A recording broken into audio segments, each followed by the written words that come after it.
It looks cool. It sounds cool. It's like it's like a Coca-Cola commercial. Like, grab some cocaine. Motherfucking goddamn orange peel beef.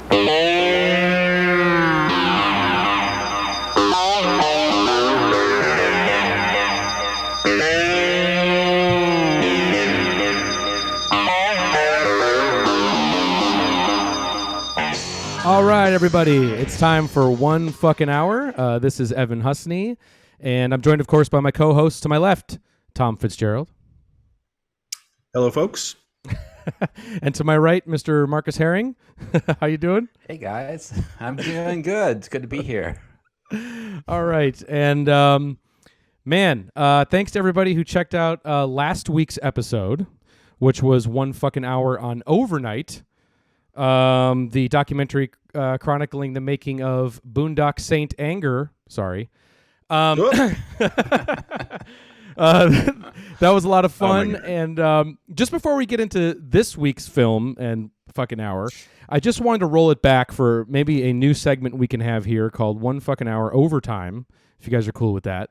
Because I really wanted to follow up on something that you said, Tom. Because after the going an hour on that movie, I actually couldn't stop looking into it, and I was researching it more because you brought up a very interesting conspiracy theory, if you will, in our last episode, basically alleging that Harvey Weinstein didn't really have much of an intention to ever produce Boondock Saints, or was 50-50 at best, right? At best.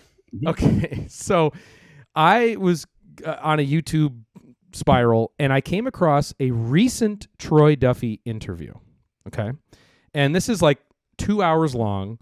I'm going to put it in the description for anybody that wants to watch this. 2 fucking hours with Troy Duffy. 2 fucking hours.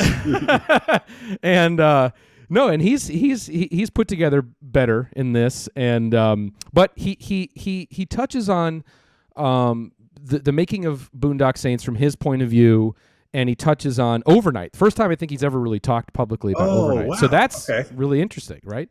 But he brought up kind of this missing piece of the puzzle about how the Miramax deal came together for Boondock Saints, which I thought, I don't remember this being an Overnight, and I think this is a missing piece here. He was saying that, his buddy CB that we talked about last week, he was working some producer desk job at New Line Cinema at the time, and he ran the script up the flagpole, and the CEO, the guy, the head of the studio, read the script, loved it, wanted to buy it, and then Miramax caught wind of that. Okay? Oh. So there Hollywood. You go. That was at Hollywood, but then what's the perfect Harvey move? Get the script first, win the bidding war, and then shut it down with just sit on it with a PR headline where, he comes out victorious. So I think you might be right. Nothing's more Hollywood. No, there you go. Nothing's more Hollywood than that. No, but also bonus for Weinstein, because he's one of those lizard brain, psychopaths. He actually was like, it's like gambling. It's like, or making deals. Obviously, he's a deal maker. But it's like, I do that. And what I do is I just go like, hey, he was found at a bar, and I'm going to buy the bar. And so it's like free publicity. So he gets 2 things for nothing, you know what I mean? Yeah, he gets to bury his competition's script, right? And exactly. he gets to be victorious. So I think that cheesy publicity. Yep, there you go. Because again, he has better taste in scripts than what that Boondock looked like on paper. I'm sure that's my only reason. That Boondock. The only other thing that's really worth it out of that Troy Duffy piece, real fast, is how he learned how to write a script, which is by getting his friend to give him a copy of the Francis Ford Coppola script to Jack, which he copied the format of. So he's writing Boondock Saints while reading through Jack with Robin Williams, the movie about, progeria, whatever that disease is. So next week's film is Jack, right? Yeah. That's what we're going to do next week. It's a Coppola film, Yeah, I would. I haven't seen it, but... I think we have plans for a different Robin Williams we do in the future, though, right? Hey, no spoilers. But you know what? That sounds like almost Tommy Wiseau-esque. You know what I mean? It does. Like, so I studied Jack, and then I learned the architecture of making a movie. Jack. There's so many scripts out there. Thank you for that. Exactly. How did you get that one? Yeah. And why would you pick that one? Like, do Superfly, for instance. So how's the overtime bag looking? We got anything else? So the only other thing in the overtime bag that I want to just get out there is we got an amazing comment. Now I'm going to turn the time machine back 2 weeks to our Phantasm episode. We got a great comment from Roberto A. Quezada. I hope I'm saying your name right. He was an assistant editor and gaffer on the original Phantasm. And he wrote in, he listened to the show, and this is what he said. I'm just going to read it. He said, "Hey, fellas, great analysis of Phantasm. I worked on a few of them. You guys were right on the money with the influences. Coscarelli's favorite film of all time was Space Odyssey. Suspiria and Louis Buñuel and Dali were subjects of many conversations I had with him before and after the making of Phantasm." I mean, that's amazing. Yeah, I love it. I love it. And he said, whenever any crew members like me questioned the logic of a scene, he and Pepperman, I think that's the producer, would chuckle and say, "Oh, it's only a dream." Since there was no completed... There you go. I know. Since there was no completed script except the pages we were working on each weekend, the film was shot in weekends over 6 months. We had no idea what they were talking about. As for music, at one point in your great breakdown of the movie, thank you, you wonder if Don is into rock and roll. Yes. Led Zeppelin, Pink Floyd, Black Sabbath, everyone you mentioned. Love your album cover analysis as well. So right on. Don and Paul...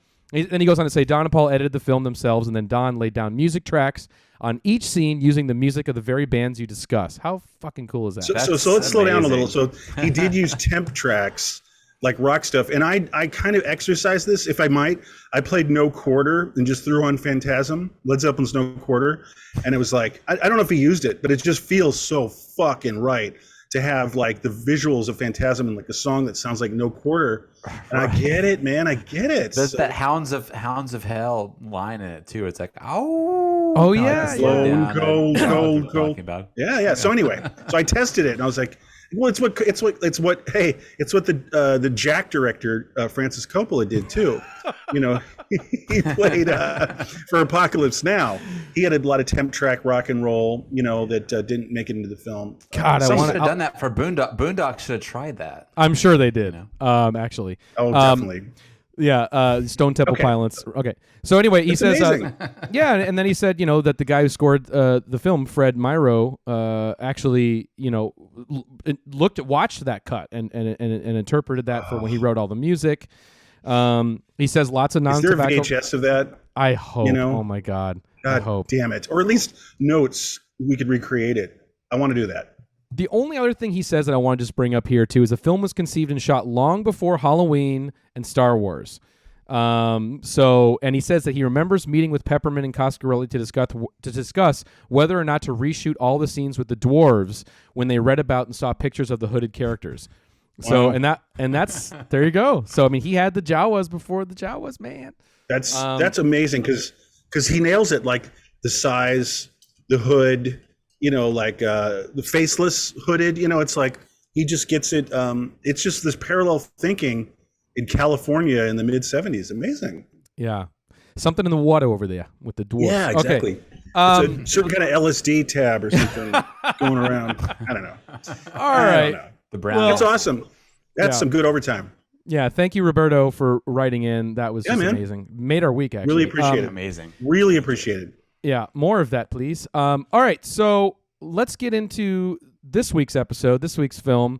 This fucking hour is going to be on the 1972 crime film masterpiece, landmark in cinema. That is Gordon Parks Jr.'s Superfly. And I'm going to begin the countdown, the hour countdown, right now. All right, so Tom, you and I were talking about this. I think when we were kind of picking what films or discussing what films we were going to cover on the show, I mean, Superfly was one we both were like, yes. There's so much to talk about with this movie. And for me, it's like the thing that I think we both were really focused on was this idea of how amazing the movie looks and how it feels. I mean, it's obviously a gritty street movie, and to me, like, there's no better aesthetic than that handheld 35 millimeter, you know, gritty camera work, you know, shot on location, documentary feel. And this movie, it has the like the feeling of gritty 35 millimeter like photographic quality. Like, you know, every scene feels like it could be a snapshot, you know, which I love. And one thing you said, which I was like, I could totally see that, is how the movie kind of evokes French Connection to you a little bit. look and feel. Mm-hmm. Can you explain? Well, I mean, right off the bat, the denominator is, of course, early 70s New York City. So that's the backdrop that you have. It's not just those the tactics of using on location, settings, and even the handheld stuff. It's they're in this. I mean, one's in Harlem and one's more or less downtown, but it's still New York City, and that was a rough place. From all indications, it was really like a hellhole, kind of, and very full of trash. And just if you happen to go by any street, you find people living very desperate and just garbage and like really ugly graffiti, and just like buildings that are falling apart, like bombed out sections of town, Yeah, like you have scaffolding now in Manhattan, but these places are just crumbling in front of your eyes. So those like two, London after the Blitz or something. Yeah, and so you have a denominator with French and Superfly with those, and then also I was thinking today that there's no better bummer New York City early 70s, no better season, than winter, and they're both set in the winter because it's just extra harsh. You know what I mean? It's not like, oh, it's kind of a sunny day, let's go to the park or something, and like it's kind of okay. You know what I mean? This is just like total icy death and grayness, and like really, and it looks fucking cold, especially in French Connection. So that's what got on my mind. And then you pointed out that both of them kind of start pretty much around the starting point is chases.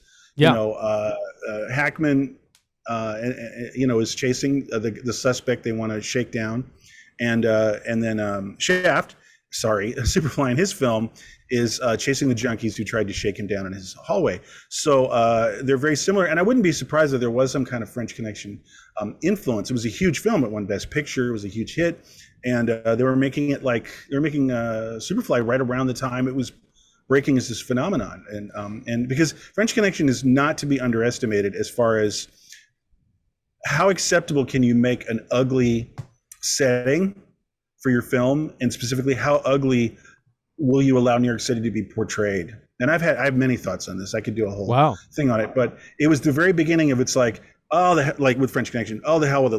New York City looks like shit. Like, let's do it. That's what Friedkin said. It's like, we're not going to like shoot around it or like try to get nice angles. It's just like, just be here in this really fucked up place. So Superfly followed that. Well, and not to beat a dead horse on this topic here, but you also kind of mentioned like, French Connection opens when they're busting in the bar, but it's almost kind of as if the scene continues into the opening of Superfly. Right. It's when, it's like when Popeye Doyle, early on, Roy Scheider and Hackman are they want some information, and they have an informant in a bar, in a black bar, and they go in and they play. It's a pantomime game. This is a scene if you're a fan of the film, it's where they go and they make a milkshake, and they put all the drugs that the dealers have in this bar that they're shaking down, and they put it all in a hat and shake it up and go, there's your milkshake, And so, but it's as if that very same bar depicted in French Connection, let's say the cops leave, and then you just pan down the hall in the back by the jukebox, and it is Superfly talking with Eddie and Freddie. It's just the same world, and it has that same connective tissue, and that's the beauty of it, because you're basically trading off, and French Connection is cops, and there's a lot of cop energy and cops busting drug deals too. It's very, very aligned. You know what I mean? You're just seeing it from a different perspective. Or it's almost like the junkies, underworld. The junkies in the opening of Superfly that actually jump, Youngblood Priest, the main character in the film. Mm-hmm. It's like you're almost following these two characters who are the opening of the film, and and it's just amazing because here like you have this gritty New York. Handheld 35 millimeter, that awesome just aesthetic, and then you have the soundtrack. How do they do that? Big heavy cameras, it's amazing. And wires just going in front of the lens. Okay, because I mostly know 16 millimeter handheld, 35. Okay. Sometimes they're shooting they're shooting out of the back of like a.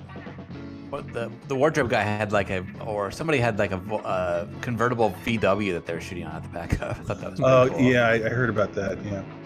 Well, another thing I'll say that's interesting. God, I wish we didn't have just 1 hour, because this is an important film for me. But one thing is, if you look at it, Superfly weirdly starts with these with junkies on the street, just sort of walking around having a miserable life, and that's the tone that Superfly starts with.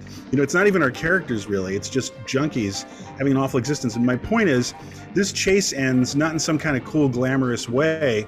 I mean, a priest does catch them, but it's in this really small apartment, crammed with kids. There's not enough room for this family to live, and then he kicks the junkie in the stomach, and he vomits. And what I mean is, it's so harsh, Yes. and it's so as Eddie says, it's like it is, like it's actually, this film is very strange because that was not a glorification of like the life of like an action cool guy in the street. Like you're watching like a man who's got a miserable life vomiting on this poor family's floor. That's he the leaves tone. him there. That's the tone they're setting. He doesn't toss him out the door or anything like that. He leaves him there. He's like, your problem now, Yeah, right. I'm just saying it sets this tone, and it's actually like extra harsh, and then it chafes with the sexy shots of the car, with the title shot. We have that too. But that's the kind of thing that goes back and forth with Superfly that's so interesting about it. But it definitely starts very unglamorously and harshly about what it's really like on the streets. Absolutely. And I think, one of the things that's interesting about this movie in particular, is obviously the main creative force, Gordon Parks Jr., who directed this film. Very interesting background. And I think not a lot of people are aware that his father, Gordon Parks Sr., who was a renowned photographer, who captured interior life of black people across the country. He was, kind of I think I actually read that he was the first black staff photographer at Life magazine, ever, which is amazing. And he went on to direct Shaft, and he directed that the year prior, which is just totally fascinating. But Gordon Parks Sr.'s sort of photography, in particular his crime photography, his street crime photography, which I found to be very interesting and really evoked. His son must have had some influence on, from his father's sort of lens, in terms of that. That's kind of what I was picking up. And this one particular series that I thought was pretty interesting, called Gordon Parks and the Atmosphere of Crime. I just picked a couple of his photographs that I think to me really said Superfly. I wanted to show you guys this real quick. Check out this shot here. So this is, and this kind of reminds me of the opening shots of Superfly, as the two junkies are Definitely. A rooftop. Yeah, I know. It looks like a still from the movie. Yeah. I know. And this is like late 50s is when this is. And just here's another. Very cool. Here's another awesome real shot here of a drug search. Cops doing a drug search in some late 50s crash pad here. Gordon Parks Sr. is shooting all of these. This to me was French Connection. Here, two detectives busting down the door. I just love the quality of these photos. It's amazing. And just those squalid hallways. That's a sign of a really serious motherfucking early 70s crime film. It's all about those hallways, dude. You know what I mean? Like Serpico is like ultimate, like fucked up hallways, like random people, like harassing you in those hallways. It just looked lawless, Totally. So that's an incredible shot. Yeah. Just that. This is the 50s. It looks like it's out of some sort of neo-noir film, but it's just amazing. Cop on a radio. Mm-hmm. And then awesome. I guess. Last one here. I just love this. The brass knuckles and the gun. Just really so cool stuff. I had to pull. Yeah. Senior wrote a photography learning book, like educational book on photography. So you can be sure he passed on the the art form to his son too. Totally. And Gordon Parks Jr., his background just as the filmmaker of Superfly, his background is he studied in France, and he worked and was influenced by a French documentary filmmaker. So he also had is really inspired by documentary style stuff, which Superfly has all over it. And of course, and then Gordon Parks Jr. became a photographer. Fun fact: he was the stills photographer on Godfather 1. So which again, year before. So that's kind of interesting too, that he's capturing that. That's amazing. And that's so good. Yeah, and both films, Superfly and Godfather, kind of utilize an underworld of crime as kind of a parallel it has been on my mind. Yeah. Yeah. Well, it's sort of like, not to get do a whole Godfather thing, but Michael Corleone is not wanting to get in, and his father doesn't want him to get in, right? And so Priest wants to get out in Superfly. So it's like there's this central negative vortex orb of the life of crime, and it's like you're either like just comfortably right in the middle, like Eddie, like fuck it, or you've got these people who are kind of like pulling, like you're pulling in, you're trying to pull out, and that seems to be really a classic motif. And that's one of the great things that Superfly does, is render the classic crime push and pull of attraction and repulsion, and puts it in what hadn't been seen, which is in a Black American context. Absolutely, like you had seen it with Italian Americans, obviously. 100%. And real quick, just to put a bow on the photography end of Superfly, I think maybe, I don't know, it's probably my favorite scene in the movie is the cocaine montage in the movie, which is absolutely just, it's incredible. And these are all photos taken, of course, by Gordon Parks Jr. that he put together as a montage in the middle of the film showing, when Youngblood Priest and Eddie are going to town and hustling and selling these 30 keys that they got. It's the final big score. Yeah. You just like it because that hard hat white guy is there. I love hard hat right. white guy. With the American flag in his hard hat.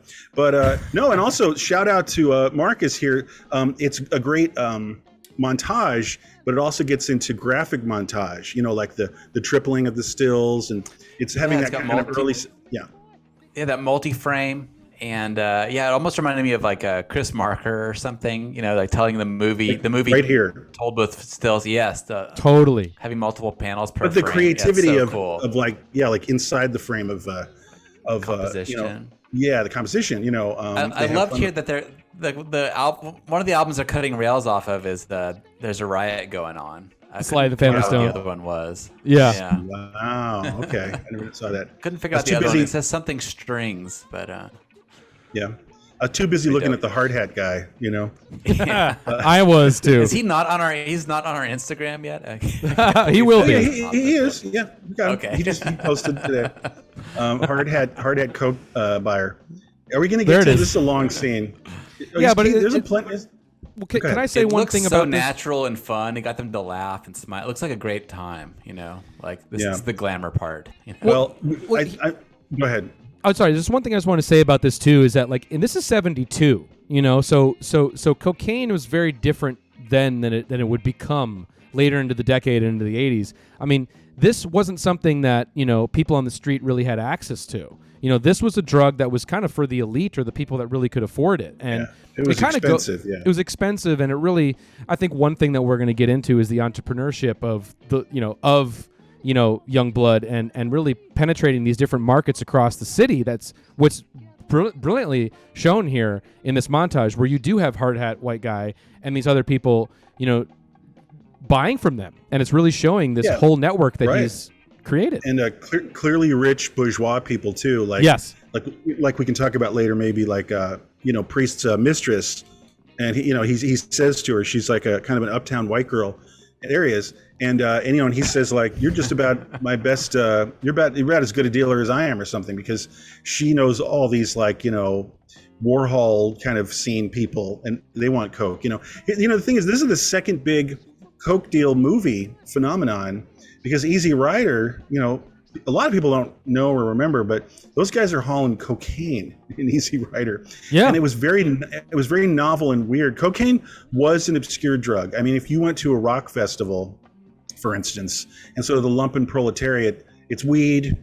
It's a lot of speed, actually. Like, speed was fucking huge, actually, more, and it was probably dirt cheap compared to coke.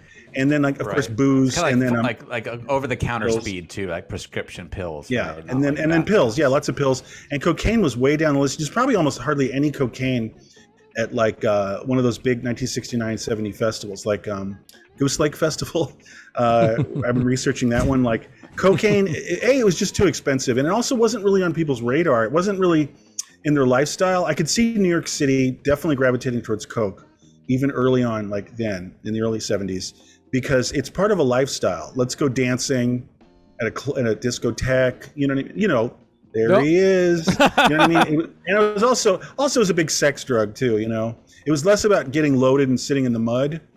You know, it's more about like urban. It's very urban. You know, so it really took off in New York. But again, this is still incredibly early for the cocaine phenomenon. That's true. What an amazing, it really blew up later.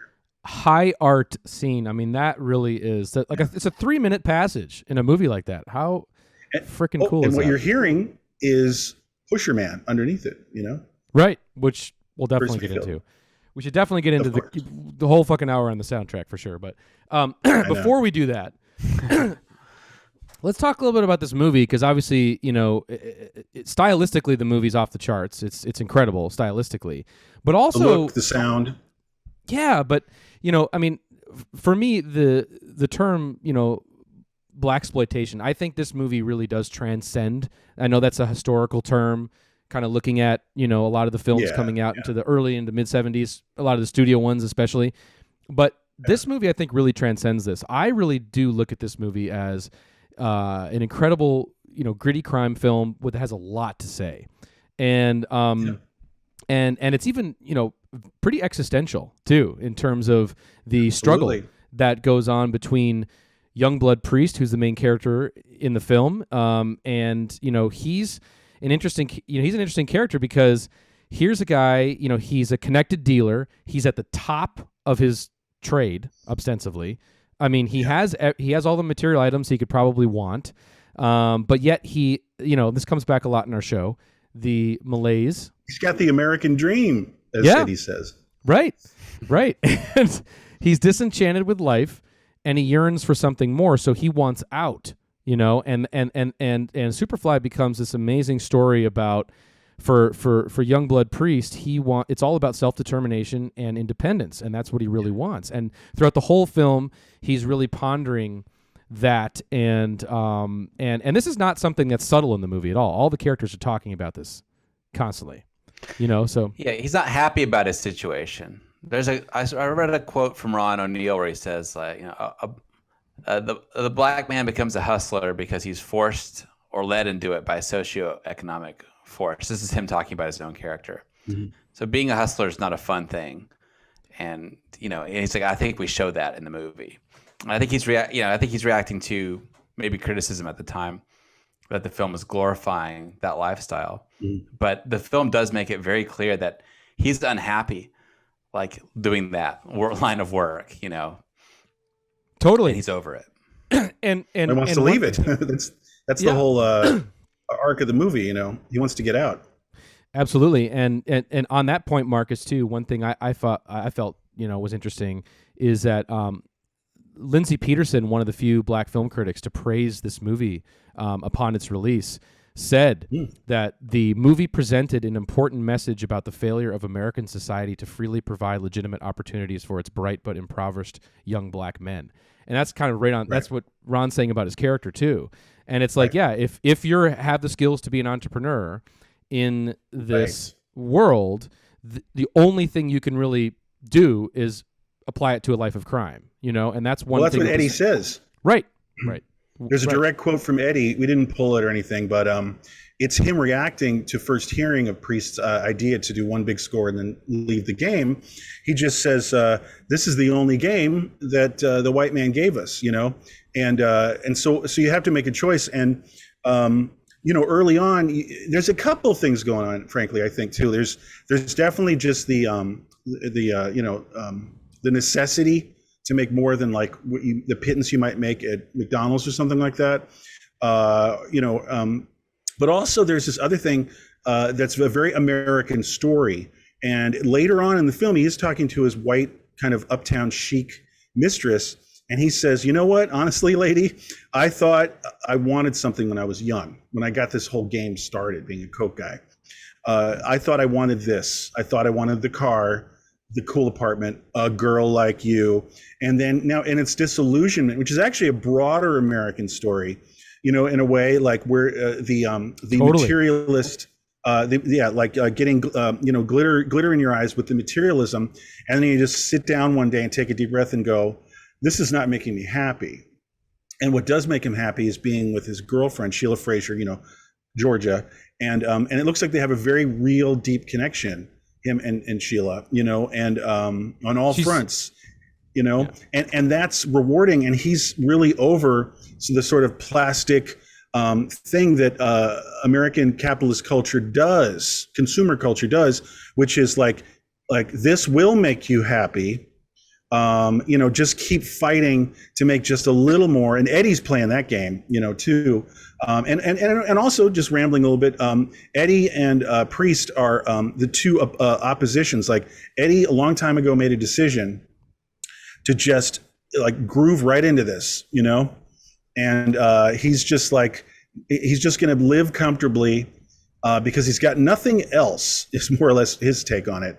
He says it a few times. He's like, I don't have anything else. We have a clip from the movie in there. But the thing is, Eddie maybe really doesn't have anything, and he even confesses to Priest. He goes, without you, Priest, I'd have OD'd by now. You know what I mean? Because Eddie doesn't really quite have the goods, so it's kind of a meritocracy thing. In a perfect world, a black man would have, in a meritocracy, a real one, meritocracy, he would be able to be a successful entrepreneur because Priest is a sharp dude. He Totally. is possibly a very successful businessman. Eddie, not so much. So he knows his limitations. So anyway, it's just, I think there's a bunch of stuff going on here that are very universal stories in a crazy capitalist system like America's. Well, it's not the only Definitely. time we've talked about consumerism on this show, Yeah. Go on, though, Marcus. Oh no! I mean, I was going to stay on the same topic. Just it's really interesting, like the different levels of how they deal with the socioeconomic situation and capitalism. I feel like at the start, he's a capitalist, succeeding like outside the system, but within the bounds of capitalism. Like he's still like selling and slinging to make himself. Yeah. Supply and demand. Yeah, supply and demand, exactly. And there's a really amazing scene that shows sort of a clash. It sort of outright deals with the clash between like capitalism and collective action. When Youngblood is inside of a cafe and he gets approached by a group of like, it looks like an ideological group of like Black Power collectivism, militants. and they militants, and they try to shake him down to contribute to the cause, and he turns them away. And I just thought that was an interesting sort of like contrast with, his sort of like take on like, I'm trying to get mine to get out of this. And then they're sort of saying like, let's give to the cause so that we can get out of this together. But do you see the reaction? The two things clashing there. Yeah. I think there's a third thing happening though in that, and it's very sophisticated in that one brief scene, an observation of the social climate in where Black Power progresses, where it's going in the early 70s, because really what his real reaction, Priests, is that they're just jive and they're all talk. And again, he has a really ice cold, awesome retort to those guys, which is when I see you with a gun in your hand, I'll get a gun in my hand and all your guys get a gun in your hand and I'll cut down Whitey with you guys, no question. And until then, just go away, because like to him, it's just jive talk and it's like rhetoric and pumping up your fist and marching. And he's just like, well, what is that? So, and then really when the militants walk out, him and Eddie just have this knowing look at each other. And it just kind of like, it's kind of just like, who are those clowns? You know what I mean? Like they don't really get any of this. You know what I mean? They don't get like it is, to quote Eddie. You know what I mean? Like they're just floating around in sort of Marxist rhetoric, because that was very big back then, quite honestly. Right. Spouting off, but not really like building any conclusions. It was just a lot of hot air. And that's what I saw was the takeaway. He wasn't saying, because it's funny, because Priest could have said, as the character in the narrative of the film, he could have said like, look, you get yours like I get mine. He doesn't actually say that. So anyway, he just finds it to be full of jive. And there is some fatigue post civil rights 60s, probably by the early 70s, where guys like him, and again, Priest is a smart person. He's like, you're not a horse to bet on. Like, you're not doing anything. So I'm not even going to really think about joining or anything with you guys. And not much came of that stuff of militancy. Right. Too, The revolution hasn't produced any change. Right. It wasn't a revolution. That's my point. That's what Priest is responding to. You know? Yeah. They're not really, they're not street level. They're just speaking in sort of college Marxist rhetoric. Anyway.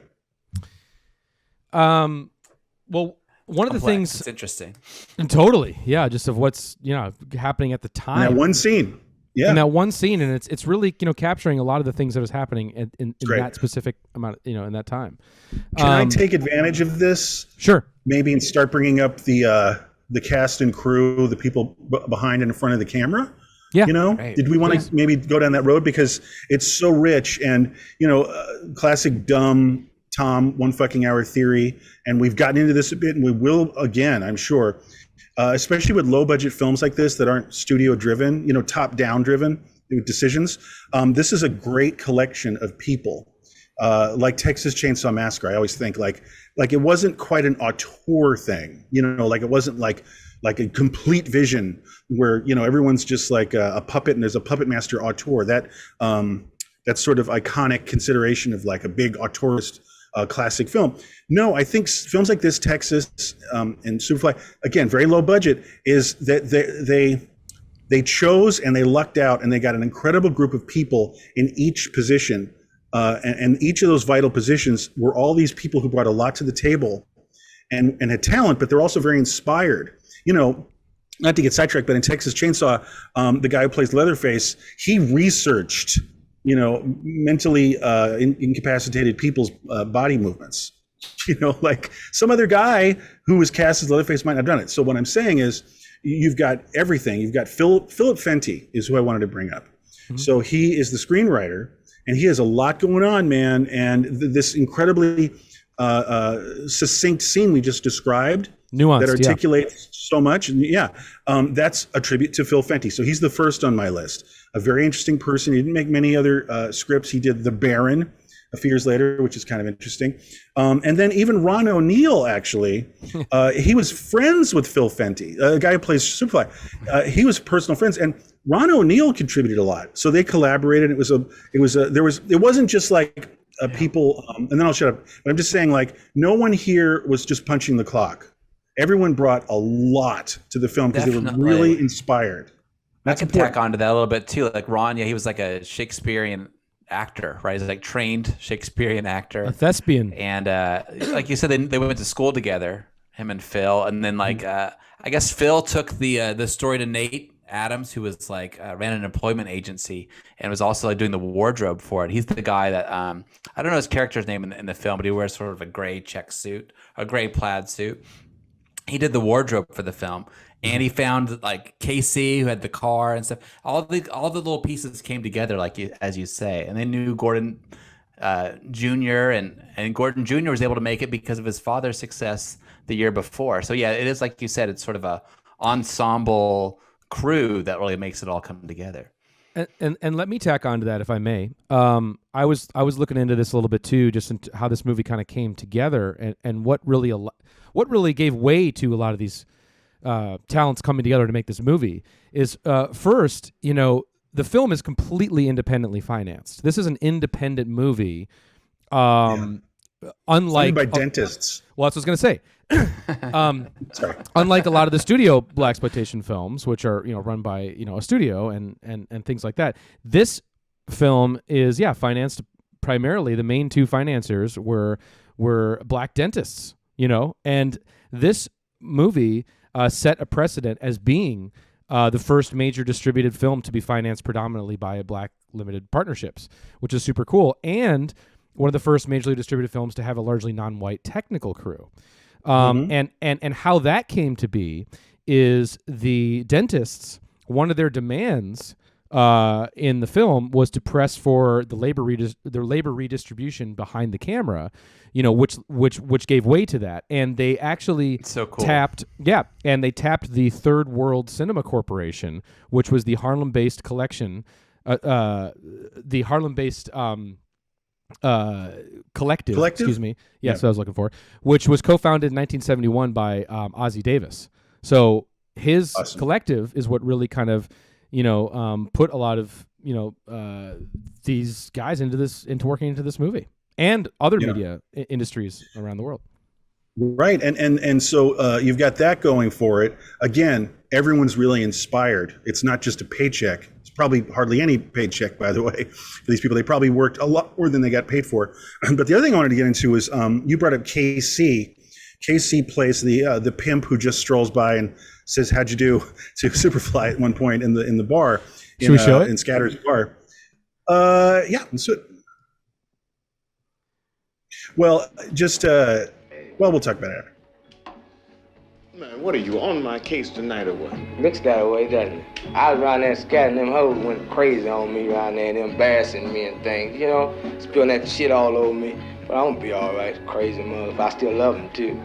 See that white thing out there? Yeah, the one with the ticket on. I don't care if it's 10. I ain't got to pay for it. Somebody else got to pay for it. Look at this. Look. Hey, what's happening? I see you still got that stuff on. I can't hear them them. top belly shoes, let on top of your feet, pat me down. Hey, you know my wife, huh? Where you been all my life? Damn, y'all. Yeah. Still making So my job that's hard. KC, Look here, I got to go. and Get y'all later. I see that. See you later. Yeah. Y'all take care of it. yeah, he just walks on.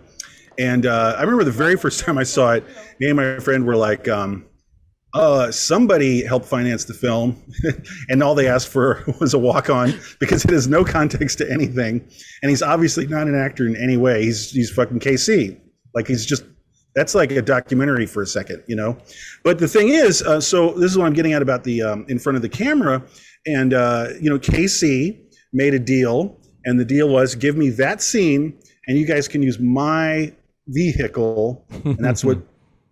Priest drives, and that was a pretty good exchange. But even more though, compounded is in the scene. It's Fat Freddy who walks up and says, "What's up?" to KC, and Fat Freddy had done about 28 years for 2 homicides In real life, yeah. lockdown. Yeah, and so he's the real shit too. And he just started acting. I think he was an activist in the very late 60s, and then he started, I guess this is definitely his first film, and then he had a pretty good acting career for a long time, and there's this cool autobiography he made, and I actually really want to read that. But what I'm saying is that's 2 guys who really lived a life, Casey and Charles McGregor, who's Fat Freddy. They meet up, and so there was a decision, is what I'm saying, in Superfly to have these real-ass guys in the film, and that really makes a difference. Yeah, definitely. He's so real, and that is his real like custom El Dorado. The story that I heard was that he was the wardrobe guy was getting his shoes shined, and that car pulled up, and he was like, "Whoa!" And Casey got out and sat next to him, and he's like, "Man, that's a great car. We're shooting this movie. I'd love to get it in there." And he's like, "Okay, sure. Here's my number." And he said he couldn't get a hold of Casey for like weeks because Casey finally, when he got a hold of him, he was like, "Man, ain't no black people making a movie. Like you're full of it." And he was like, no. And so then he finally got him to be in the movie. But I thought it's just an amazing story. Yeah. So just, but then, and actually even more significant than KC, it's just a cool little cameo. Charles McGregor specifically, who wound up being a really great actor, but he also has these slight nuances. You can tell that he's lived the street life. He's talked to cops in those kind of situations. He's been on the other side of a table of someone who's needs money. He's had to hold a gun to a dude's head. He's legit, and you can fucking feel it, especially how legit he feels when he's wearing the ski mask or the stockings when he hits up that guy in New Jersey. Oh yeah, that's real shit. Charles McGregor. Yeah, totally. I mean, he's amazing in the movie, and then when he breaks down, when he's when the cops have him, the corrupt cops are questioning him, and he's like crying like a baby. It's like, whoa, it's intense. It's cool. Yeah. But you guys were mentioning just kind of about obviously the car, the costumes in the movie. Is just amazing, and I think it's like taking kind of obviously what was happening around in that era, but cranking it up, a couple notches. And I just think it's amazing. And obviously that adds, and all the locations, the like grittiness of the locations. Any studio film wouldn't have had access. You know, the guys who are making this movie have the street cred to really go in and to get these real places and these people and to make it really. You are so right. That's what in the hood. Yeah. Well, yeah, just stand there for a second. In the hood, this crew had the permits that are necessary for those neighborhoods. You know. Yeah, and that's what really sets this movie apart from a lot of the others in this genre. Even though, like I said, I think it transcends it. Is that it has that air of authenticity to every piece of it. You know, like in terms of all the locations and all these characters and the way it's shot. Like, you know, you don't really see a lot of the other blaxploitation movies shot in a similar way or have the same sort I know of exactly what you mean. Well, there's a verite quality. Yeah, well, there's a verite quality. Like, how about this? I think pound for pound, Across 110th Street is a very good example of a Hollywood-produced blaxploitation film that you could compare Superfly to. Same year, same-ish locations, but it's, you know, it's got Anthony Quinn, but it's really good. I mean, 120 great. Across 120 is really great, but you do, if you just watch them as a double feature, you do see that there's some differences, but you do see a big thing. What I'm trying to say is the verite documentary style is in no way in Across 110th Street. But can I just mention one thing? I know that old clock is ticking, but we were mentioning cast. I have to mention one cast member, and then we can move to another topic. Is Carl Lee, who plays Eddie. Oh, yes. He steals the movie for me. Every time he's on, I'm transfixed. He's incredible. First time I saw the film, I was like, who the fuck is this guy? Is this guy even an actor? But he is very much an actor.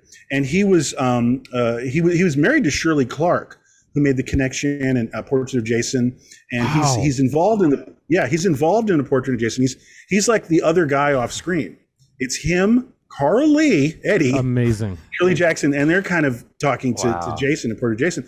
So he's part of, for lack of a better term, like intellectual, downtown, creative, underground, off Broadway theater. So he's loaded for bear. He is a great major acting talent, and he destroys as Eddie. He sells those lines. He steals the fucking film, dude. I'm transfixed. So I just want to give a shout out to Carly. He had a sad life. He was into drugs, actually. He died in the 80s. But he was a major talent, and at least this film got him to shine, you know. Do you want to show a scene? Should we show a clip? Yeah, I mean, what do you think? Dealer's choice, because I got overexcited and I grabbed a bunch of Eddie stuff. There's you notice the very last one in the apartment, where he's just saying, you know, I'm just going to keep doing this and I'm going to be a black fucking prince. You know what I mean? In the apartment. Is that Eddie Think About It? No, it's the other one. I forgot what I called it. Sorry. Oh no. It's in the apartment. It's white and not like a night scene with Eddie. I forgot what I called it, dude. It's not that All right. I don't know what you called it. Sorry. Oh my God. Really? Okay. So talk amongst yourselves. Okay. Yeah, we will. You find it. Oh, this is terrible. Damn it. Yeah. Okay. Clock's ticking, my friend. Well, I know. This is great. Well, here I can just I hear. I have a question on the tip. I can ask this on the tip of what happened to Eddie. Like we never see what happened to the character after the movie. You know, after the end. So what happened to him? He probably just took the job that the corrupt cops gave him to be the #1 drug dealer. You know, until they had him offed. You know, at some point, I guess, right? Yeah. Oh, you know what it is? You know what he became? He became the new Scatter. Scatter. It's that simple. And that's, I mean, another incredible performance in the film as well. You know, I mean, you know, the dude that plays Scatter and that whole dynamic between, you know, those two characters in terms of Evan. Yeah. I think I missed it, and so go ahead and play. Think About It. That's great. That's great too. You know. Yeah. Let's do it. All right, here we go. I went along with that thing of yours about getting out because I had nothing else. When I get out, what am I gonna do? I don't know nothing else but dope, baby.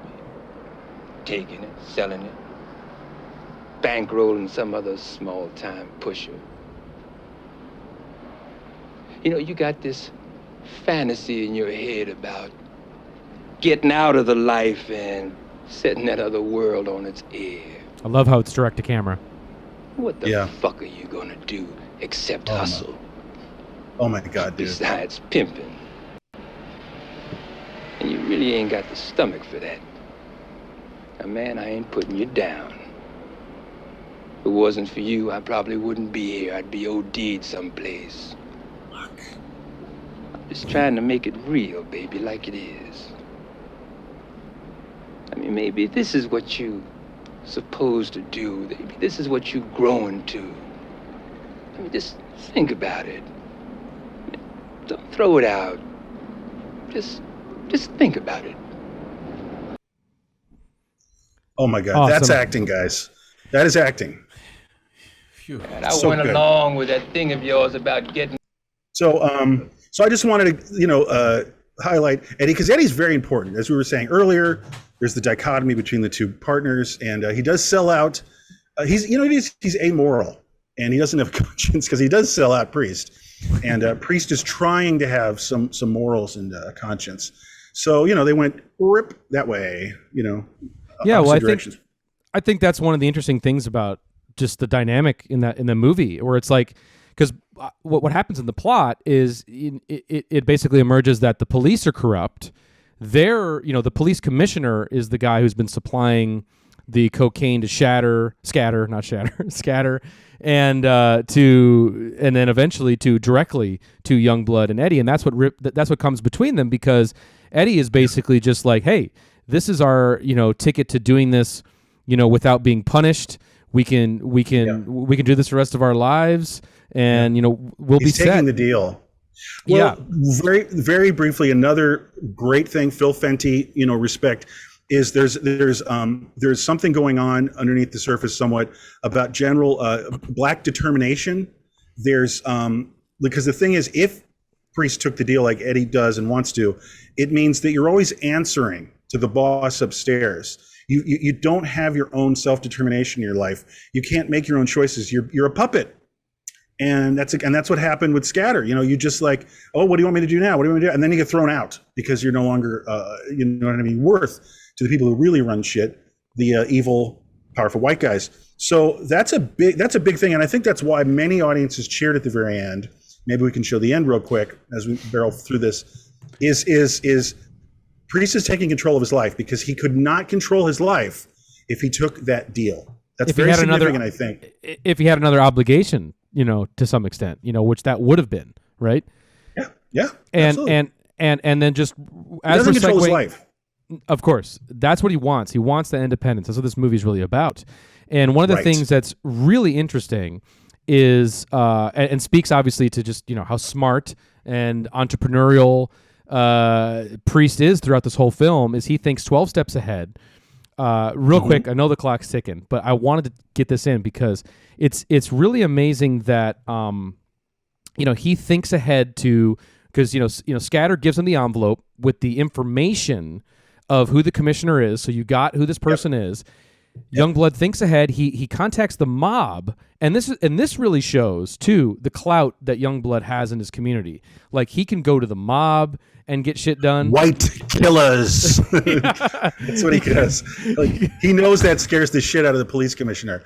No. I've got white killers. White ones, yeah, and he's got the white ones, and the fact that he has that clout, but he also ropes his girl into it too, and she's so amazing in this too.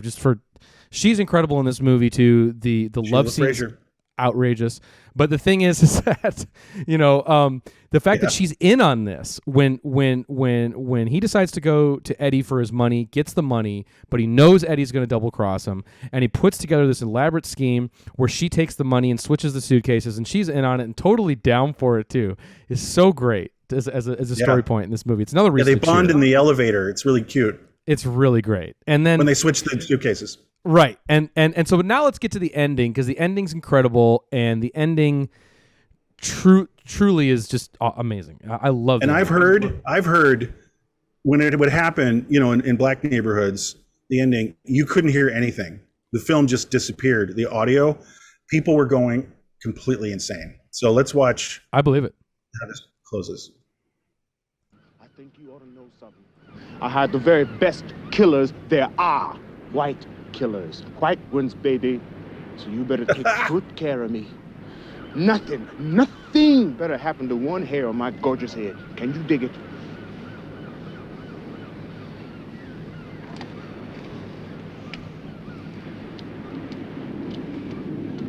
He just walks away because, like you said, he's 12 steps ahead and he sorted this out.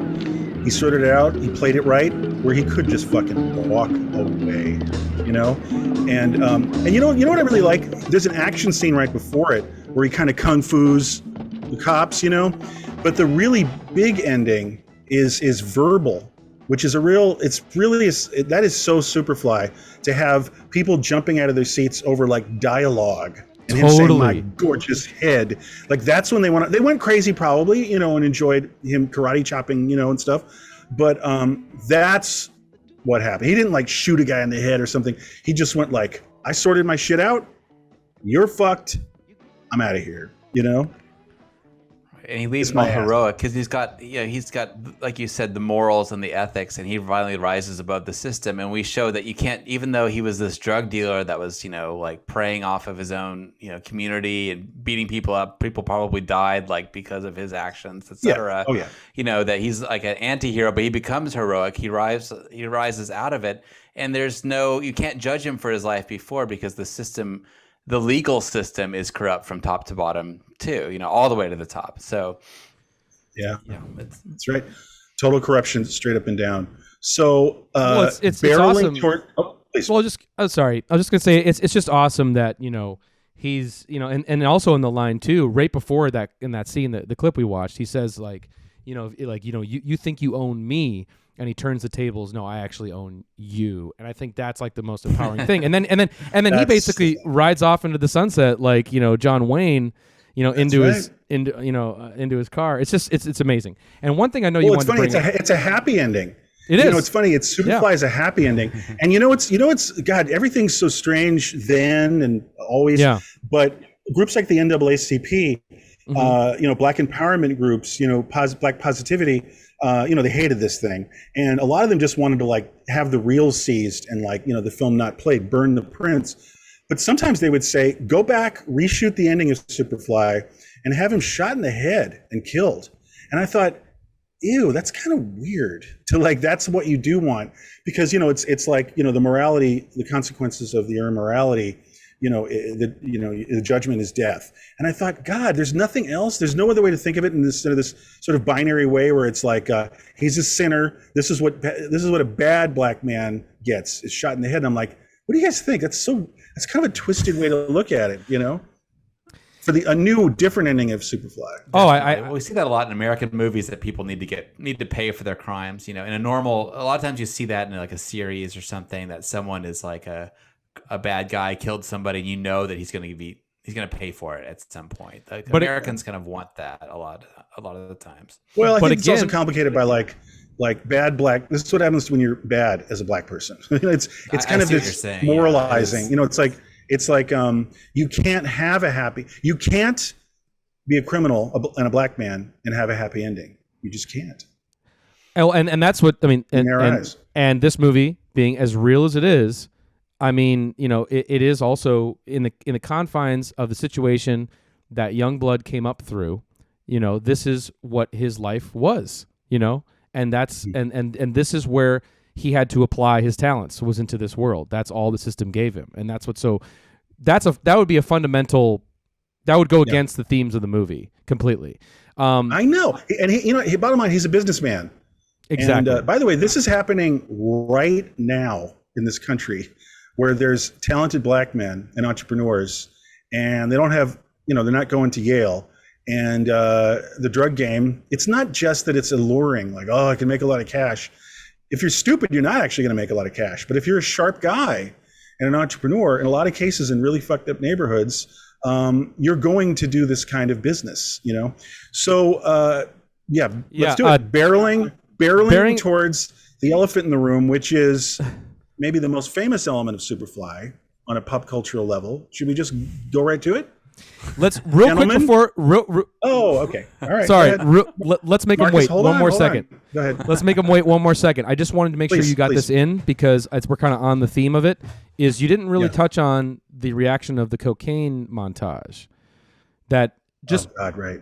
Get it for 20 seconds. Go. It's an awful 1 fucking hour, I got to say. Yeah. So actually, Ron O'Neal wasn't very happy about the what he called the cocaine commercial, which was the montage we watched earlier. And there was a lot of criticism. It seemed galling to basically have this thing that seemed that made like literally think about it's the tenets of advertising. It looks cool. It sounds cool. It's like selling it's like a Coca-Cola commercial. Like grab some cocaine. You know, it just seemed so gratuitous and outrageous. And that was actually probably the most outrageous thing to Black empowerment organizations. Again, it was galling. It was just like, what are you guys doing? It seemed unnecessary and gratuitous to them. And it is kind of sad to hear that Ron O'Neal himself was not into it. He didn't like it. He didn't like it being included. My last note, I have a perfect transition, gents. What did Curtis Mayfield say about the film and the protest? He said, you guys want to clean up this movie. You guys want to clean up Superfly. Why don't you start cleaning up the streets? There you go. Totally. Do that first. Yes.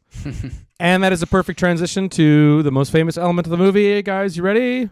1, 2, 3. So slow, Marcus. Yeah, gateful.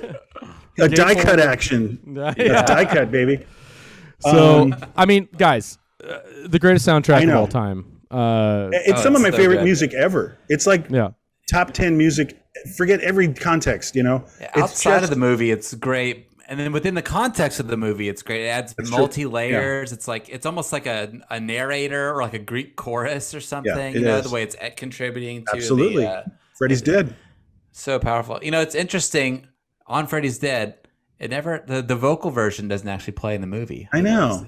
It just plays in the opening credits. Also, song that never makes it into the movie is the other song about Eddie, where he's like, "Oh, help me, guys!" But Eddie? Yeah, Eddie, you should know better. Right, which is written for the part when he double crosses him, but it's not in the movie. Tragically, it's incredible. But it's also awesome that just like the movie, or sorry, Curtis Mayfield's lyrics in the music is critiquing what's happening on screen. You know, like you were saying, it adds another dimension to the film, which is just so fucking cool. But yeah, it's just the best. So many great songs. Little Child. I guess that's the only song that he had written beforehand. But it totally works. You know, in the context of the opening. I'm floored by every song. There's the two big ones, of course, but some of those quieter songs. "Give Me Your Love" is incredible, actually. Incredible. And by the way, side note. I do love that love scene, and every time I watch it, I love it. Has this kind of trippy expressionist stylization, like meaning like it's like slow motion stuff. Yeah, when they're kind of slow motioning and like even their sounds are getting kind of exaggerated and echoey, and it's really cool, trippy sex scene. It's just great. Even the sex scene is really cool, and they just go for it. It's long, it's awesome, trippy, and I imagine what that was like in the theater. Just like this super heavy turn on this huge screen. So, but also "Give Me Your Love" is playing, you know, and "Give Me Your Love" was a hit too. It was covered by Barbara Mason, I think, and that's a great cover. You guys should check that out if you like the soundtrack and don't know that there's a female vocal cover of "Give Me Your Love." But cool. I mean, and you know, look, Curtis Mayfield is God basically, and it breaks my heart what happened to him. You know, scaffolding fell on him and he got paralyzed in 1990. Awful, It's like, what? But it's almost just like, you know, like God was like, you're too beautiful and pure to be on the stupid planet or something. You know, because I'm very, Curtis Mayfield is like a big deal for me. Yeah. For sure. Yeah, me too. And I think it's always his lyrics from the time he started. His lyrics were always, you know, sociological, political. He had his finger on the pulse of what was happening. What is the song like? Don't worry, if there's a hell below, we're all gonna go. We're all gonna go. That's his first album. Yeah, that's a great song. No, but Superfly, it's like I don't even know what to say about the music. I'm sure most people listening here love it. It's just and the thing is, it drives the film so much. There's the Greek chorus element, and also it's a little more cutting on the social commentary than the film is itself in a way, or it builds upon it. you know. But also, point, yeah. it's just the engine that drives the film, which is very much like Sweetback, which we are absolutely doing a one fucking hour on. Sure. But you know, it's I don't think it's influenced by Sweetback, but both films, like the drive never ends. It's got this driving internal engine that propels it. Yeah, and it's just so beautiful. And like, it just take a step back. That's a big distinction too. It's hard to think of a time before every blaxploitation film had a big blaxploitation soundtrack. But like, you know, films in general, like across 10th Street, there's a lot of orchestral scoring. There's some traditional stuff going on still. But and of course this was started with Sweetback and Shaft, but I think that those two started it, but Superfly perfected it. There is not a lick of a conventional film score, you know, but it just makes it so vital, and it looks and it sounds like the way those streets look. He just is a genius. And last little note, you guys probably saw this. He would have demo tapes, Curtis, and he'd bring them to the set. And he'd play him back. Yeah. Isn't that cool? So they play it and then do the scene, right? Yeah, it's so cool. They play it back. Well, just even maybe before they did a take, like it's just playing, you know, like Eddie, You Should Know Better or something in the apartment. It's just, God damn, dude. You know? All these people coming together. Like, you know, when we were talking about that, we saved the best kind of for last, but you know, it really just is just, you know, everyone coming together on this movie is just, wow. Yeah, right. Curtis brought magic. You know, 110%, you know, like, and you know, he didn't have to, you know, like, I wonder what he was thinking, like, oh, Superfly, I'm in. But you know what? He probably had a cool talk with Philip Fenty, you know, and maybe Parks Jr. and probably Ron O'Neal. He probably had a talk, and those guys broke it down to him, like, what the intention is here.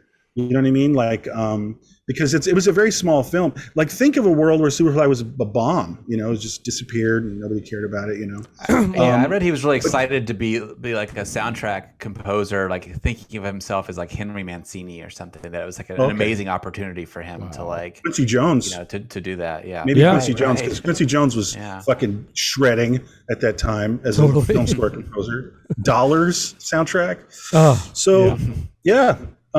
Will we have a minute or two for final notes, gents? Final notes. I mean, talked about it. Every time my fingers touch brains, I'm Superfly TNT. Superfly TNT. Give me 30 seconds.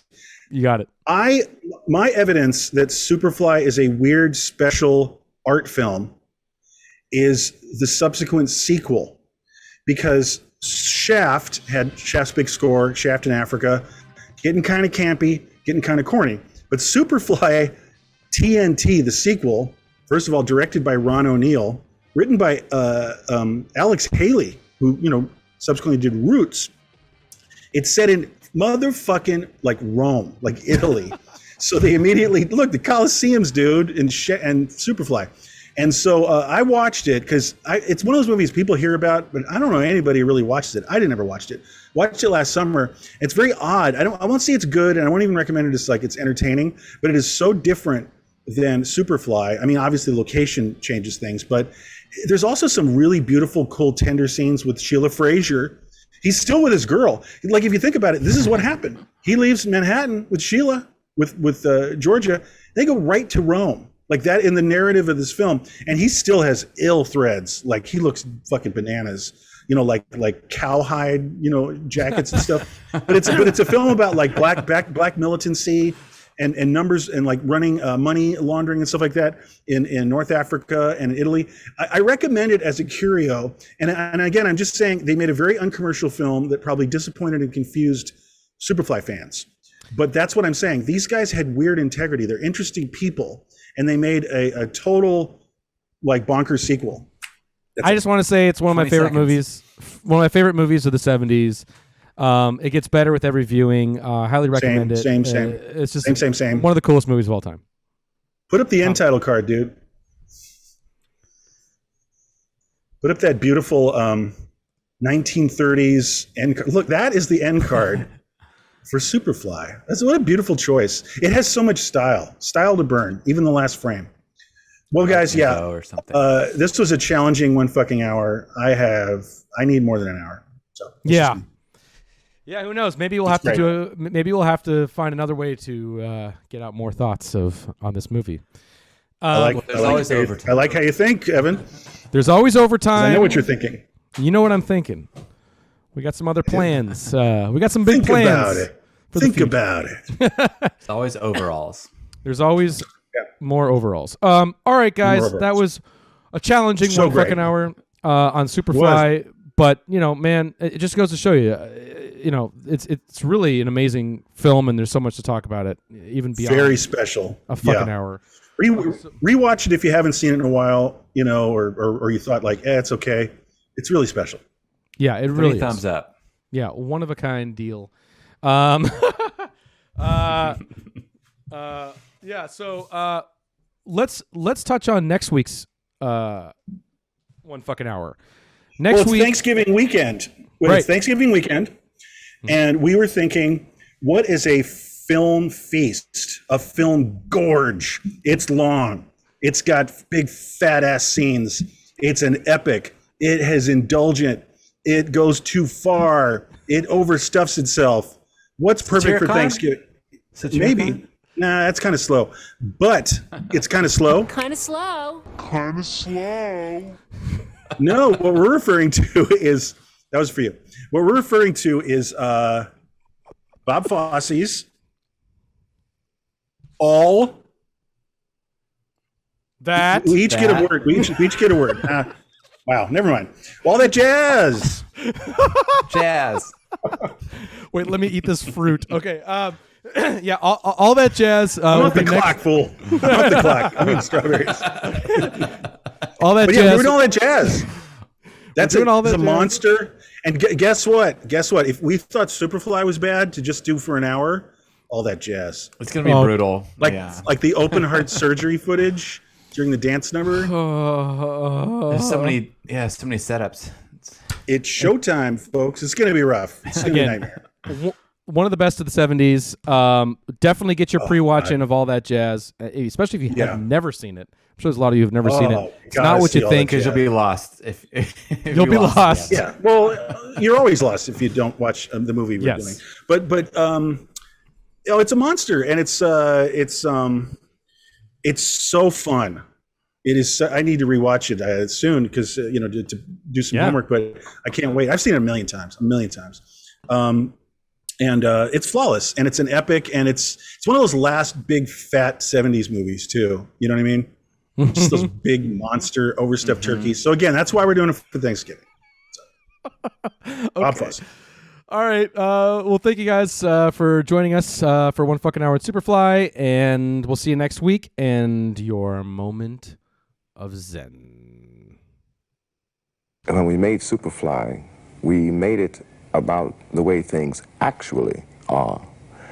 And we hoped it would be judged and criticized on that basis. But from my observation, Superfly has been largely criticized from some at some sphere, some plane, some plateau, that has no bearing on the film. Motherfucking goddamn orange peel beef.